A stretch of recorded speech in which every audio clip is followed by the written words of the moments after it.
a donné le mot dynamite.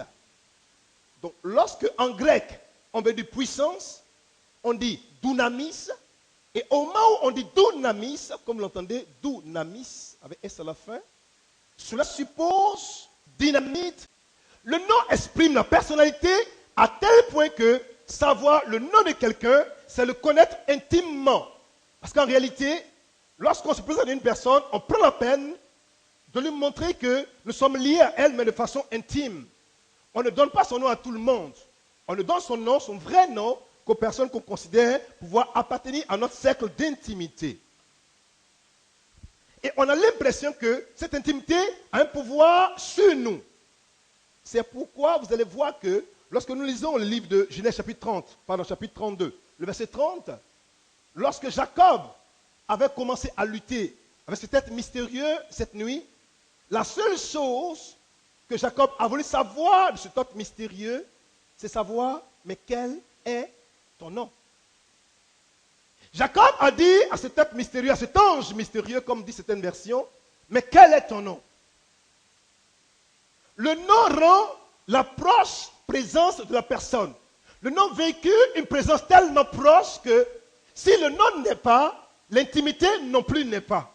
Donc en fait, si nous parlons justement du nom, nous parlons d'un rapport d'intimité entre la personne qui porte le nom et l'esprit qui sous-tend ce nom en question. Maintenant, le nom Jésus. Le nom Jésus vient du grec Iesous. Iesous, qui s'écrit U-E, accent grave, S-O-U-S. Iesous. Mais qui veut dire l'Éternel est salut. Mais l'hébreu rend le mot Jésus par Yeshua. Yeshua qui veut dire aussi l'Éternel est salut, mais dans un sens messianique. Lorsque l'hébreu dit Yeshua, en fait, il parle du Sauveur, de l'Éternel qui est salut, mais dans une approche messianique. Parce que Israël attendait un libérateur, un grand guerrier qui viendrait et qui allait arracher Israël de la domination de l'oppresseur, de la tyrannie, des méchants, des nations qui la servissaient. Donc quand Israël dit Yeshua, dans sa pensée, il pense à ce grand libérateur, à ce grand sauveur, à ce grand Messie qui viendrait, dont l'œuvre et l'activité permettraient à Israël de retrouver son lustre d'antan. Voyez-vous, cela m'a intrigué parce que lorsque j'ai poussé un peu plus loin ma recherche, je me suis rendu compte qu'un des plus grands historiens de la Bible, un juif en l'occurrence, Flavius Joseph, appuie a pu relever plus de 12 personnes dans la Bible qui ont porté le nom de Jésus. Donc, s'il y en a jusqu'à 12, duquel parlons-nous? Il n'y a pas eu 13, il n'y a pas eu 11, mais il y en a eu 12. Alléluia. Il faut bien me suivre ce matin. Mais comprenez que si donc ce nom est courant, en quoi ce nom peut-il être puissant? Puisqu'il y en a eu 12 personnes qui l'ont porté. En quoi 12 personnes ont porté un nom? Ce même nom est attribué à une personne et on lui attribue un pouvoir spécial et particulier. En quoi? Ça, c'est la vraie problématique de ce matin qu'on se doit de résoudre. Et on va le faire. Voyez-vous, depuis la création, le Seigneur, notre Dieu, s'est toujours révélé selon les dispensations, selon les temps, selon les époques, par un nom particulier et spécial. Et vous allez voir que lorsque nous allons lire les Écritures, quelque chose va nous mettre sur le chemin. Allons-y dans les Écritures, prenons notre Bible, Genèse chapitre 32, verset 30. Genèse 32, verset 30.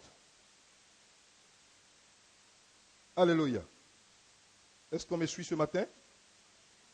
Est-ce qu'on me suit ce matin? Voilà.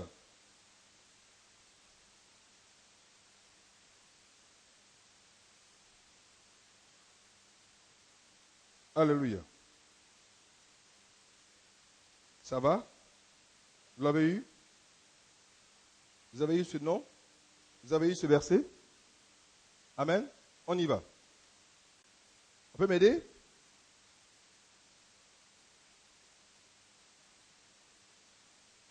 Genèse chapitre 32, verset 30.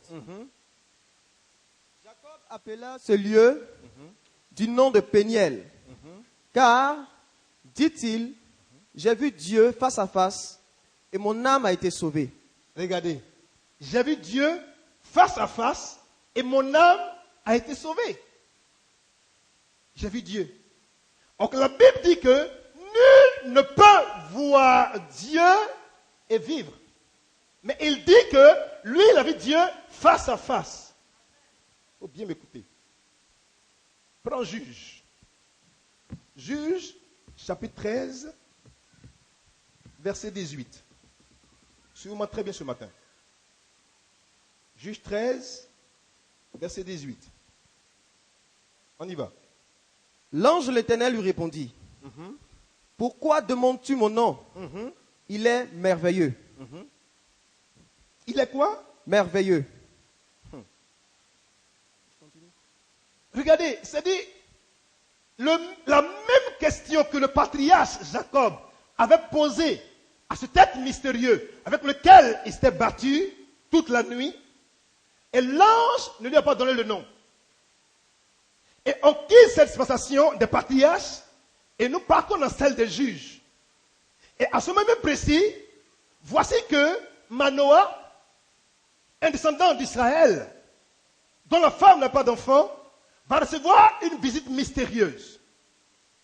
Et ce jour-là, alors que ce monsieur parle avec Manoah, Manoah va lui poser une question précise qu'avait déjà posée son ancêtre Jacob.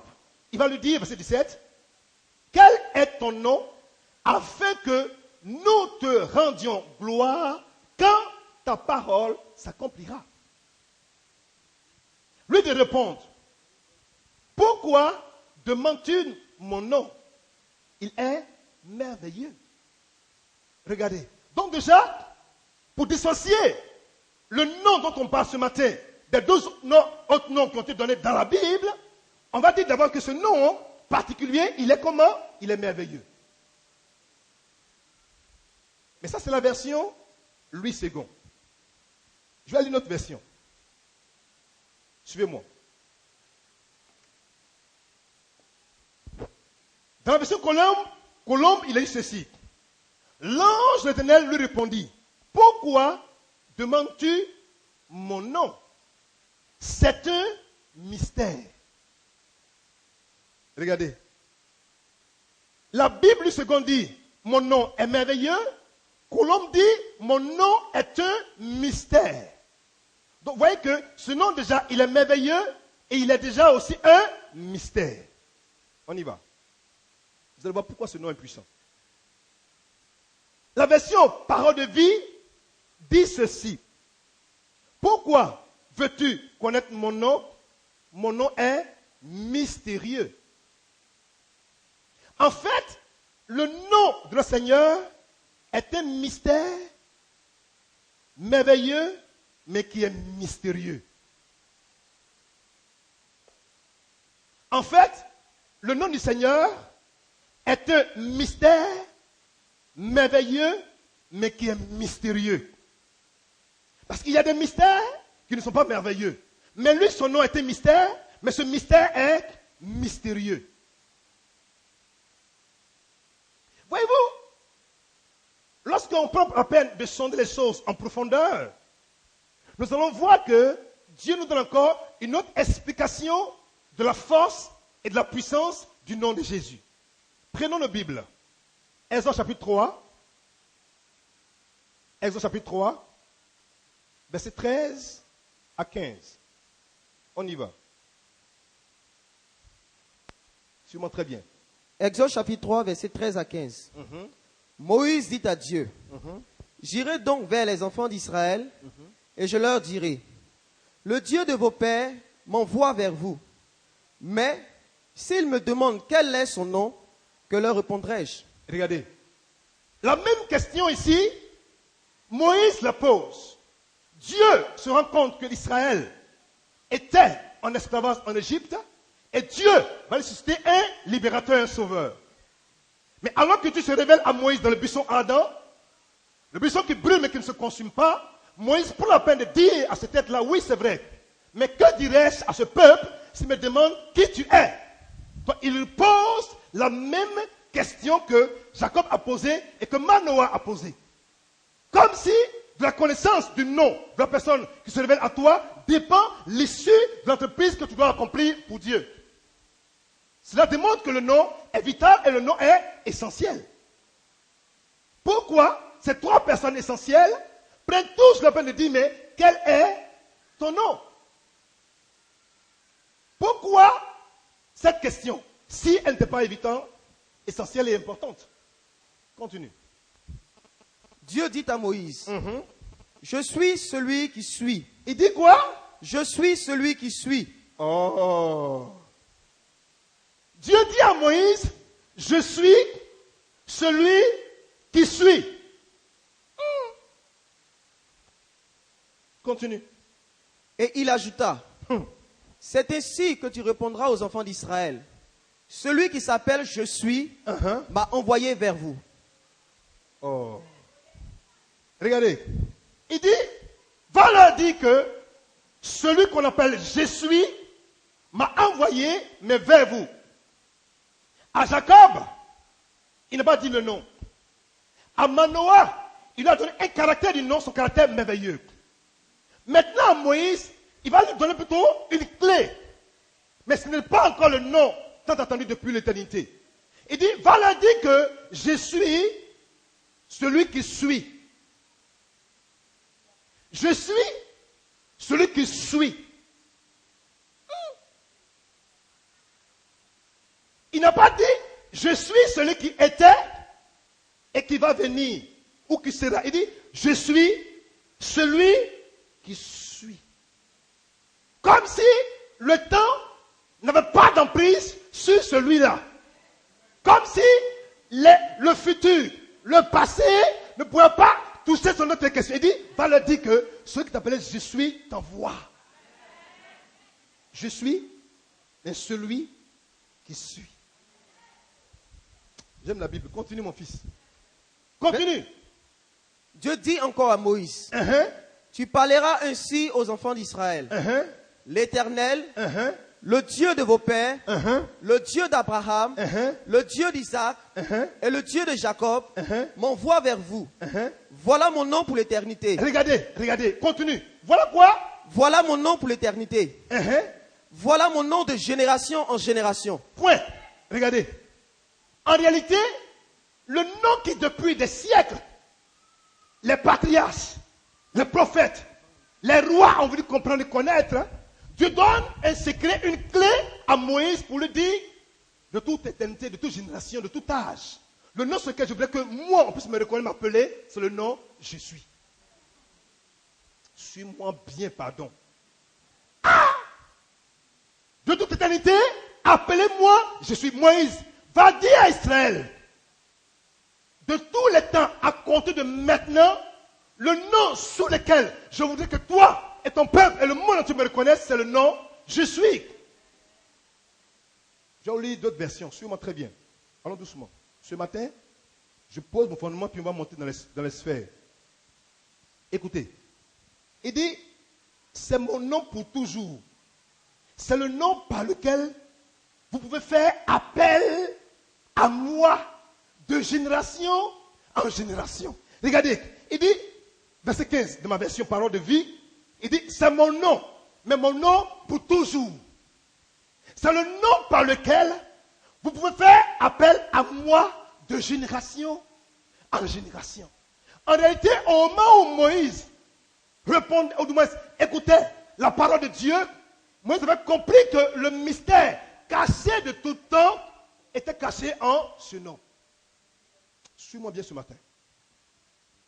Puisque, s'il est question de génération en génération, ça suppose que toi et moi, notre génération est incluse dans cette parole. Suis-moi, je continue. Notre version. La version Bible en français courant dit ceci. Tel est mon nom pour toujours, le nom par lequel les hommes de tous les temps, le nom par lequel les hommes de tous les temps pourront m'invoquer. Si tu appartiens à un temps qu'on appelle aujourd'hui 2012, Dieu te dit que le nom sous lequel tu pourras l'invoquer, tu pourras l'appeler, tu pourras l'interpeller, tu pourras le supplier, l'implorer, ce nom est le nom révélé de je suis.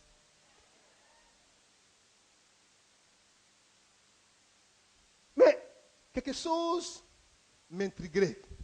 Parce que, vous voyez que je suis met en relief l'Éternel présent.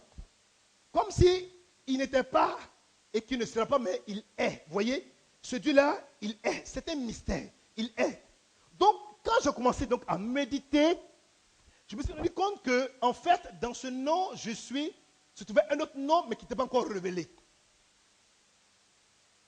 Est-ce que tu me comprends bien ce matin? Regarde.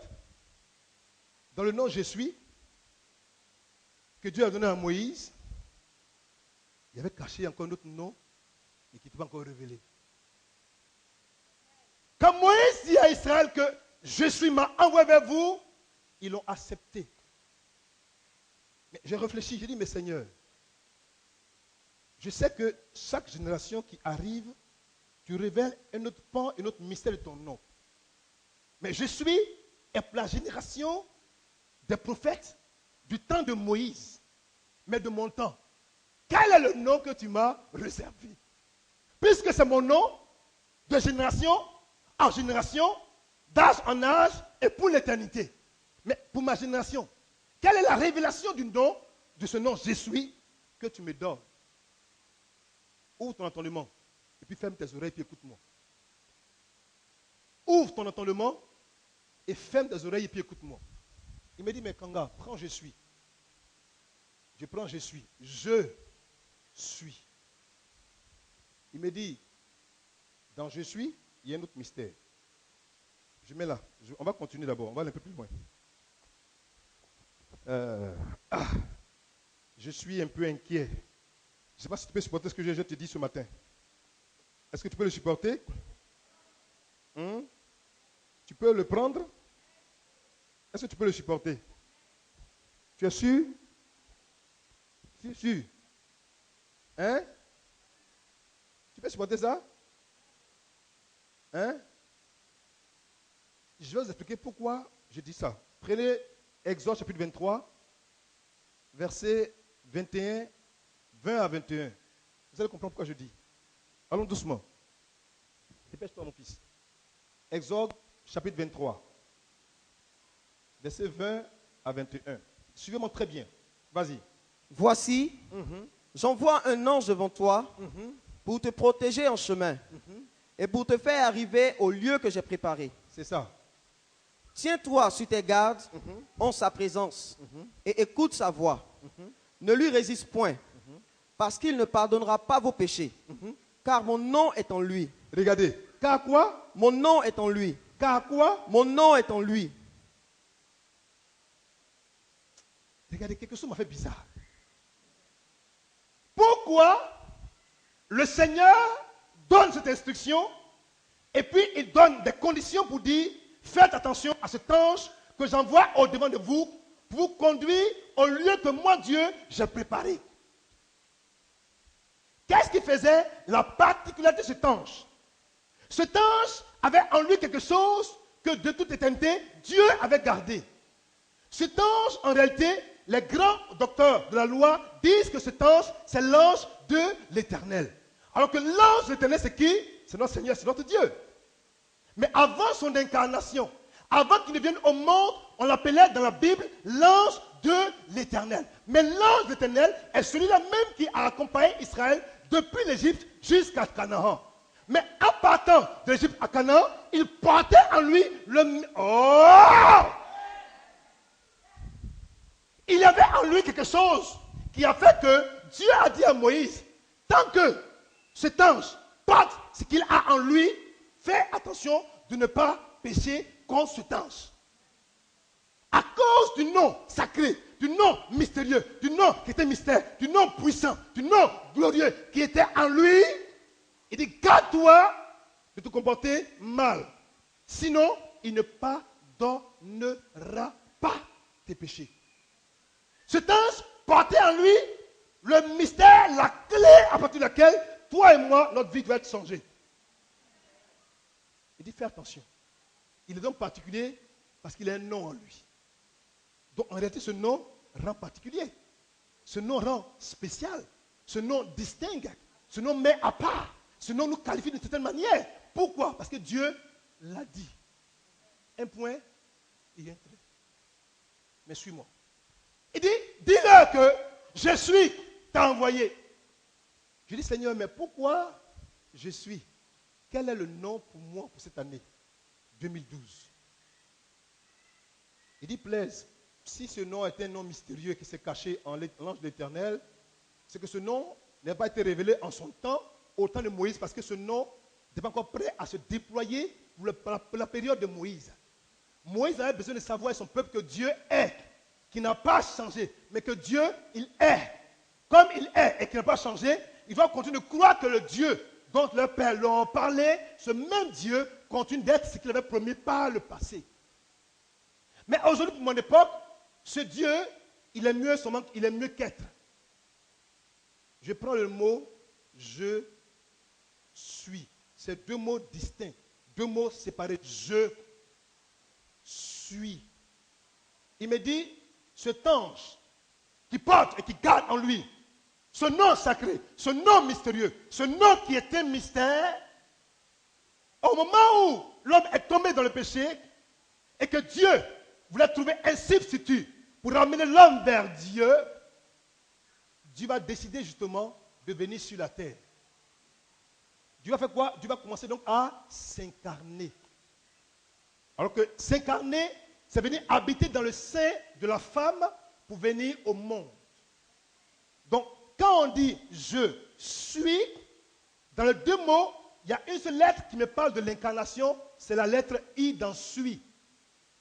Donc, si j'enlève la lettre I dans « suis », et que vous savez que le péché a éloigné l'homme de Dieu, aujourd'hui, justement, en quittant le ciel, en quittant sa gloire, en quittant sa royauté, en quittant sa puissance, en se dépouillant de son autorité, et en venant sur la terre, et si on rapproche les deux mots, je et suis, ça fait je suis.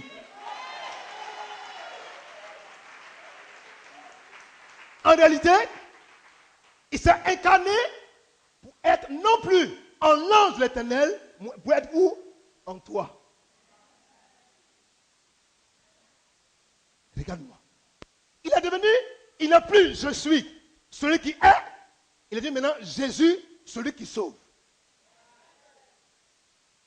Jésus, celui qui sauve.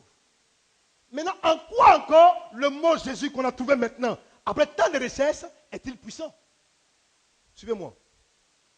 Il faut 3 raisons majeures pour donner la force à un nom.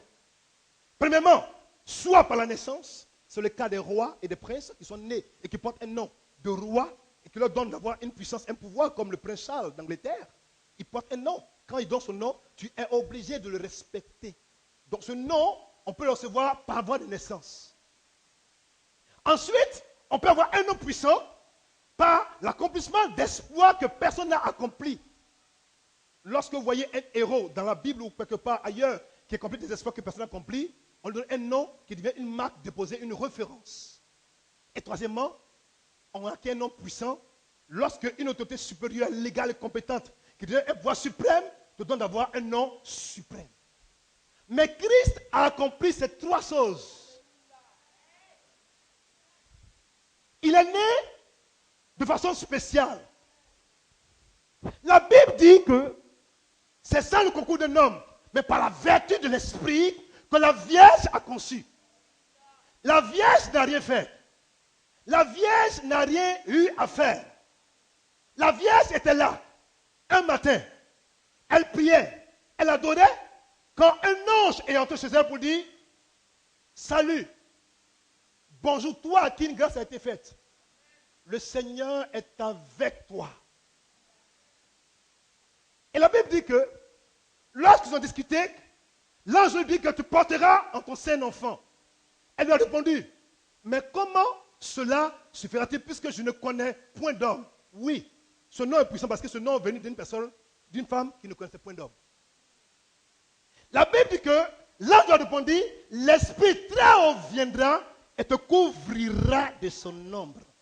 Tu vois, il va venir te couvrir de son ombre. Et quand il te couvre ton ombre, alors tu deviens automatiquement enceinte. C'est la seule fois dans l'univers où une femme a conçu sans un homme. Donc si tu as conçu un homme, c'est que ce qui va venir de toi là, ce n'est pas comme pour un homme. Parce que la loi pour devenir un homme n'a pas été respectée. Alléluia!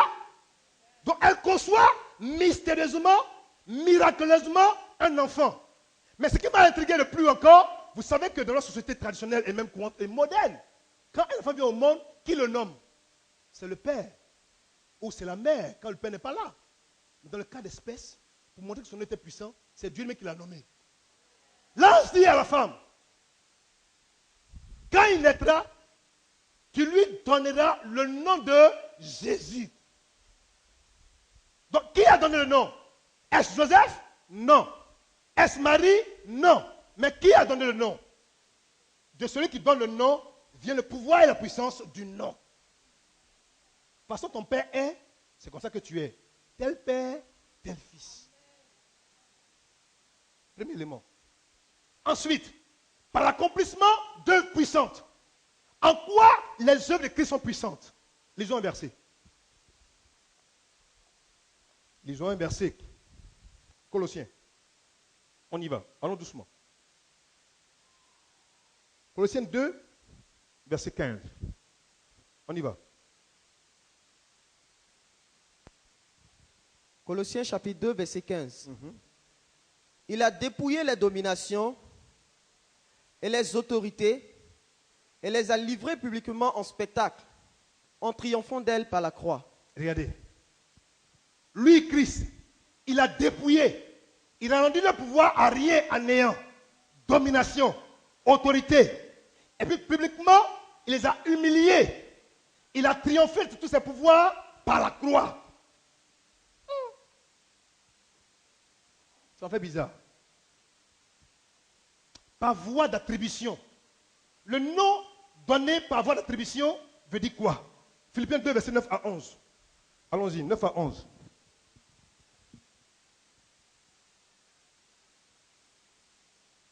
Après Colossiens, Philippiens 2, verset 9 à 11. On y va. C'est pourquoi aussi Dieu l'a souverainement élevé et lui a donné le nom. Attends. C'est pourquoi Dieu l'a souverainement élevé. Voyez, en réalité, pour avoir fait ce travail, pour être venu mourir pour les hommes, pour avoir souffert la croix, Dieu, qui était l'autorité suprême, le troisième moyen, a décidé par son propre chef. Il dit, à partir de maintenant, moi Dieu, je vais t'élever souverainement. Je te laisse. C'est-à-dire que, je vais de conclure quelqu'un, moi Dieu, je dis maintenant que tu es élevé. Dieu parle sur lui. Et il dit quoi? Il dit, et lui a donné le nom, pas le nom, lui a donné le nom qui est au-dessus de tout autre nom. Ça veut dire que, au moment où Christ, par sa naissance, par ses actes, et par le fait de Dieu, et le fait souverain de Dieu, reçoit ce nom, en réalité, il obtient une position qui devient la position la plus élevée dans tout l'univers. Son nom est élevé dans les trois mondes, dans le ciel, sur la terre et dans les enfers. Dans le ciel, sur la terre et dans les enfers. Quand Dieu parle, la Bible dit que toute création doit faire silence. Il dit, afin qu'au nom de Jésus, tous genoux fléchissent dans les cieux, sur la terre et sous la terre, et confessent, et que toute langue confesse que Jésus-Christ est Seigneur à la gloire de Dieu le Père. Oh. Voyez-vous, ça veut dire qu'il existait un nom connu dans le ciel, mais inconnu sur la terre. Et c'est ce nom que Dieu a révélé maintenant, parce qu'il fallait que ce nom soit donné à une personne qui devait mériter ce nom. Et Christ a mérité ce nom. Sa seigneurie est établie dans les trois mondes. Aucun homme au monde ne peut lui dire le contraire. Le nom représente la personne. Le nom est chargé de tout ce qui est en Dieu. Le nom est rempli de tous les caractères de Dieu ou de celui qui la porte. Ce nom est puissant parce que ce nom est un mystère. Mais parce que ce nom vient quelque part. Et que ce nom est donné par lettre. Si je qualifie Dieu, je pêche. Parce que la Bible dit que il n'a ni commencement de jour et puis il n'a ni fin de vie. On ne sait pas d'où il est venu, il est là. Et c'est lui qui a nommé son fils pour dire, tu t'appelleras maintenant Jésus. Et je donne maintenant ce nom et je l'ai rempli d'une force, d'un pouvoir qui fera que quand tu es dans les cieux, il n'y a pas un autre nom au-dessus de ton nom Jésus. Quand tu es sur la terre, il n'y a pas un autre nom qui est plus puissant que Jésus. Mais quand tu vas dans les enfers, là encore c'est grave. Suis-moi bien. Regardez, en Jean 8, verset 58, voilà ce que dit le Seigneur. Il dit, en vérité, je vous le dis, avant qu'Abraham fût, je suis. Ah! Il dit, en vérité, chez le juif, quand on dit en vérité, c'est une clé. On appelle cela le dibour. Le dibour est une clé pour ouvrir un mystère qui doit être accepté par tout le monde. Il dit, en vérité, je vous le dis, avant qu'Abraham fût, moi je suis. J'ai pris des jours pour comprendre ce verset. Et voilà ce que Dieu m'a dit. Il voulait dire simplement que, écoutez, Abraham là, lui il fut, mais moi je suis. C'est pour dire qu'Abraham, dont vous réclamez être les enfants, s'il fut, c'est qu'il est mort. Mais moi je suis parce que la mort n'a pas de pouvoir sur moi. Oh, tu n'as pas compris. J'ai dit, il dit, en vérité, je vous le dis, avant que votre père Abraham fût, moi, je suis. Il dit, mais tu n'as même pas encore 50 ans. Et puis tu dis que, avant qu'Abraham fût, tu suis. Oui, je suis. Pour montrer que si Abraham fut, c'est que le temps a eu un impact sur Abraham. Le temps a commencé avec Abraham, le temps a fini avec Abraham. Mais lui, moi, je sape au temps. Je sape au passé, je sape au futur, je suis. Le temps me regarde et le temps me respecte. Quand le temps me regarde, le temps a peur de moi. Il voulait dire simplement que celui qui est appelé et qui s'est révélé au servant d'Abraham comme étant je suis, c'est moi. C'est ce qu'il voulait dire. Il voulait leur dire que dénier ma compétence et mon autorité. Mais celui dont vous réclamez être le père ou les enfants, celui-là, Abraham, ces enfants ont dit qu'ils ont rencontré un homme qu'on appelle je suis là, c'est moi. C'est une grande parole, hein? Ça fait peur. Et c'est inquiétant. Avant qu'Abraham fût, moi Christ, je suis avant le fût. Pourtant, il n'a pas encore 50 ans. Pour me montrer que de toute éternité, il existe. Et s'il existe, que ce nom a été caché en un ange mystérieux, et qu'un jour précis, Dieu a ouvert cet ange, et que ce nom a été communiqué à cet homme, c'est que ce nom-là, il le porte pour faire une œuvre spéciale. On y va doucement. Est-ce que tu me suis? Est-ce que tu me sens ce matin? Est-ce que tu me comprends? Ça va? Voyez-vous, Dieu me fait bizarre. Parce que quand je commençais à regarder le mot « je suis » encore, j'ai trouvé le mot « je suis » dans la Bible 23 fois. Et ça m'a fait bizarre. Parce que 23, c'est 2 plus 3, ça fait 5. 5 est le chiffre de la grâce. Mais 23, c'est 2 fois 3, ça fait 6. 6 est le chiffre de l'homme. En fait, quand il dit « je suis », il veut dire que je suis la grâce dans l'humanité. Je suis la grâce pour l'humanité. Je suis la grâce pour les hommes. Dans moi, il n'y a pas de grâce. Et il a encore dit, je suis, mais de plusieurs manières dans les évangiles, surtout en Jean. Il dit, je suis le pain de vie. Je suis la lumière du monde. Je suis la part des brebis. Je suis le bon berger. Je suis la résurrection et la vie. Je suis le chemin, la vérité et la vie. Je suis le vrai cep. Je suis le pain descendu du ciel.